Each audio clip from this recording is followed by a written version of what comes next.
যুক্তরাষ্ট্র থেকে কঠিন বার্তা এসেছে, যে বার্তায় বাংলাদেশে ভয়াবহ সৃষ্টি করে দিয়েছে। খুবই তাড়াতাড়ি নির্বাচন করতে হবে, যে নির্বাচনের কথা শুনে ডক্টর ইউনূস সাহেব খুব ভয়ের ভিতরে রয়েছে।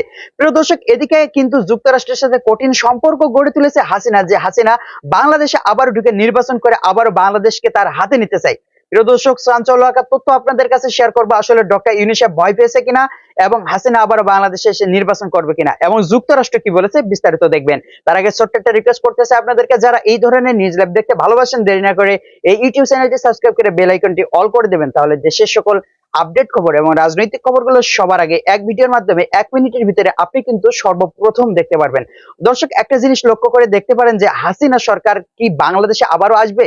এটা আসার পরে কি হবে, এটা কি একবার পরিকল্পনা করেছেন? যে হাসিনা বলেছিল যে ডক্টর ইউনূস সাহেবকে, যে পদ্মা সেতু থেকে তাকে টুস করে চুবিয়ে মেরে ফেলে দেওয়ার জন্য, সে কিন্তু ইউনূস সাহেব কিন্তু বর্তমান বাংলাদেশের তত্ত্বাবধায়ক সরকার।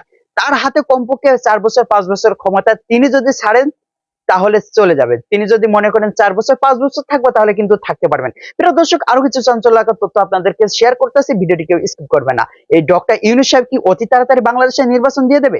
বিএনপি চাইতেছে যে খুব তাড়াতাড়ি নির্বাচন হয়ে যাক, জামাত ইসলাম চাইতেছে, অন্যান্য দল কিন্তু ছাত্র জনতা এবং এদিকে ডক্টর ইউনূস সাহেব চাচ্ছে বাংলাদেশ উন্নতির দিকে এগিয়ে যাক, সংস্কার হোক, তারপরে জুলাই হত্যা যে সমস্ত বিচার সেগুলো করবে, তারপরে হাসিনাকে বাংলাদেশের নেশে শাস্তির ব্যবস্থা করবে, তারপরে বাংলাদেশে একটি সুস্থ নির্বাচন। এর আগে কি সম্ভব? প্রিয় দর্শক, আপনারা জানিয়ে যাবেন যে আসলে খুবই তাড়াতাড়ি নির্বাচন হইলে ভালো হয় এবং দেরিতে নির্বাচন হইলে ভালো হয়। আমি মনে করি বাংলাদেশটা পরিবর্তন হোক এবং মানুষের মতো মানুষ হোক বাংলাদেশ, তারপরে নির্বাচন হইলে ভালো হয়। আমার সাথে একমত কে কে আছেন অবশ্যই কমেন্ট করতে ভুলবেন না। আর একটি প্রশ্ন করে দিচ্ছি, কে কে হাসিনাকে ভালোবাসেন কমেন্ট করুন, কে কে হাসিনাকে ভালোবাসেন না, ডক্টর ইউনূসকে ভালোবাসেন দ্রুত এই ভিডিওটি লাইক করুন। তো সবাই ভালো থাকবেন, সুস্থ থাকবেন, দেখা হবে পরবর্তী দেশের কোনো আপডেট খবর অথবা নিউজ নিয়ে। আসসালামু আলাইকুম।